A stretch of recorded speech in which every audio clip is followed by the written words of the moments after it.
Bienvenidos a mi casa. En esta oportunidad les quería hablar sobre el uso o la comprensión de los manuales de uso de los parlantes o las cajas acústicas.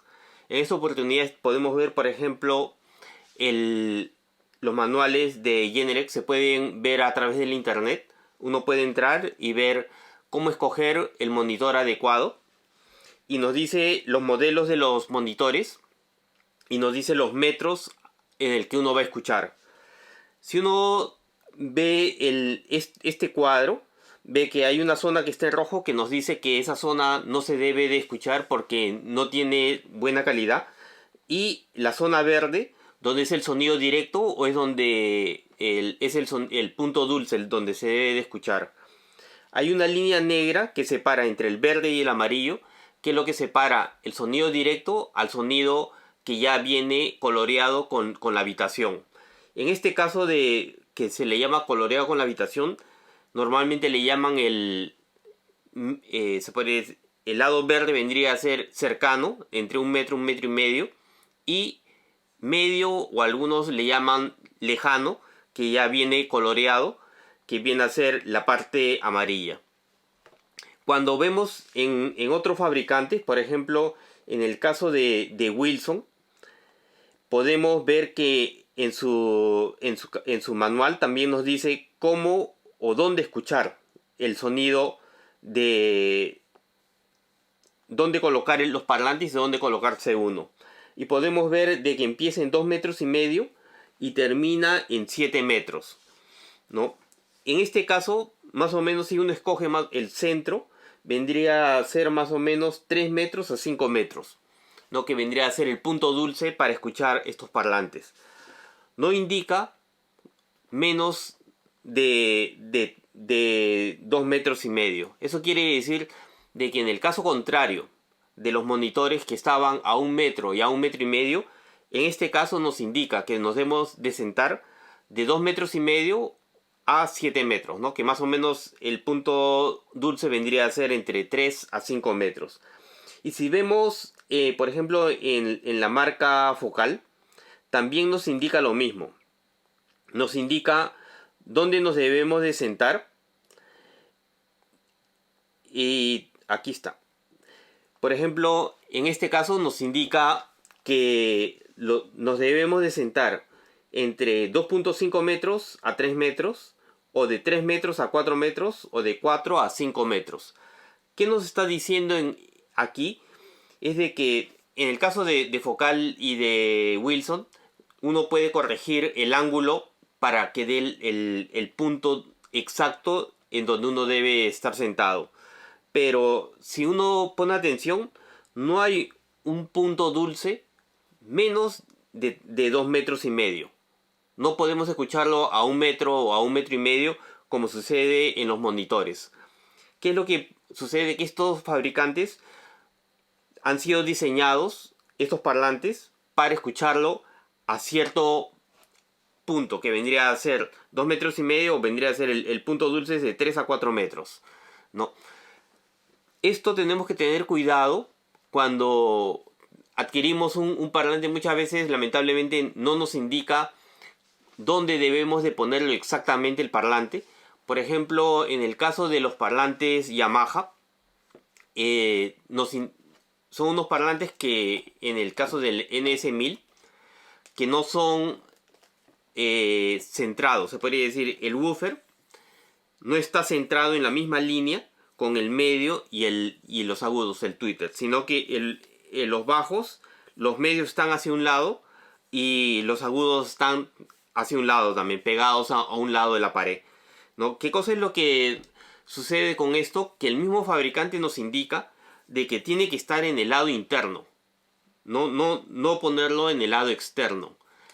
Cuando uno lee cómo se diseña el sonido tridimensional, por ejemplo en JBL hay unos estudios de qué es lo que sucede si uno pone internamente los medios y los tweeters, y si pone externamente los medios y los tweeters, cómo se va a formar la tridimensionalidad o la imagen que va a formar los dos parlantes, uno y otro.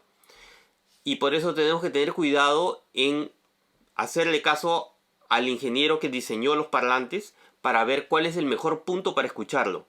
Lamentablemente, como les digo, muy pocos nos indica con tanta precisión cómo hacerlo, pero si uno va viendo en otros modelos, también uno se va a dar una idea de cómo es que el ingeniero lo hace.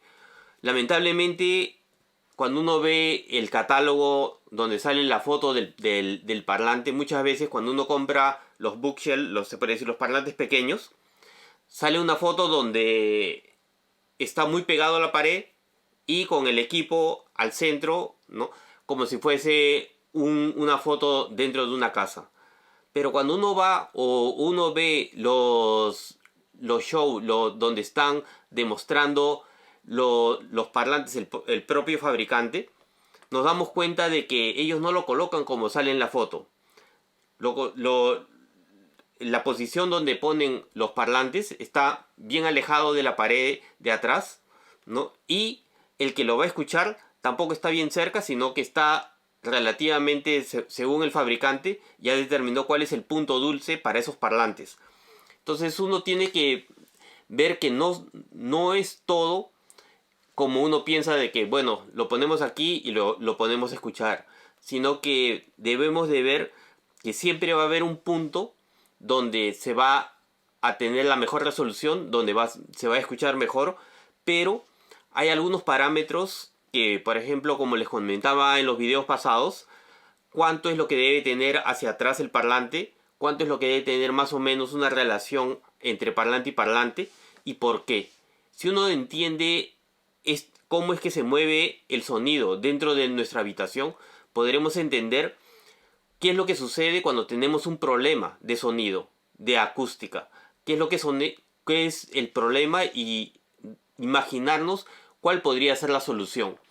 Por eso les recomiendo de que cuando tengan un problema intenten ver varios videos. Ahora que hay el YouTube, el internet, podemos apreciar cómo es que hay profesionales que hacen que los parlantes estén normalmente en los shows. Nos vamos a dar cuenta de una cosa, que no están al centro, ¿no? Muy pocos lo ponen al centro. Y por ejemplo, antiguamente había algo que le llamaban, se podría decir, la sala acústica en los estudios antiguos, me refiero a antes de los 80, que la parte de adelante, donde estaban los parlantes, tenía bastante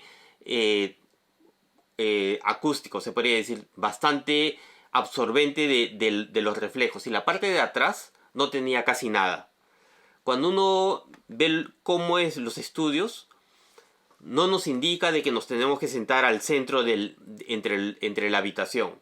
Pero cuando pasan de los 80 hacia el 2000, hacia los años que estamos ahora, vemos que sucede lo contrario, que ahora nos indican que nos tenemos que sentar al centro entre las dos paredes, ¿no? Y la parte de atrás no debemos de sentarnos al centro. Se podría decir, si la habitación fuese así y nos vamos a sentar, nos dice de que de la pared de atrás a la pared de adelante no debemos de sentarnos en el centro.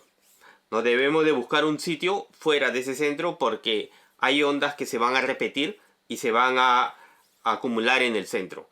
Pero cuando nos dicen dónde nos sentamos en el lado, ¿no? Nos dicen que nos debemos sentar al centro.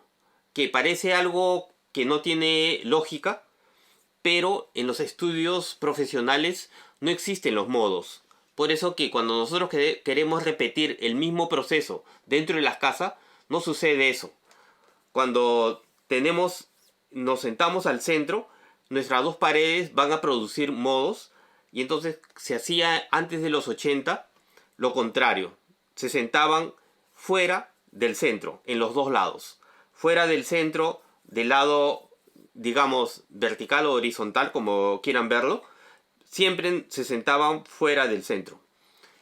En los siguientes videos les explicaré más o menos cómo es acústicamente mi casa, y les explicaré por qué se pensaba antiguamente que no era necesario sentarnos al centro de entre las dos paredes. ¿Y por qué? ¿Qué es lo que sucedía antiguamente? Nos vemos en el siguiente video y hasta la próxima semana. Gracias. Chao.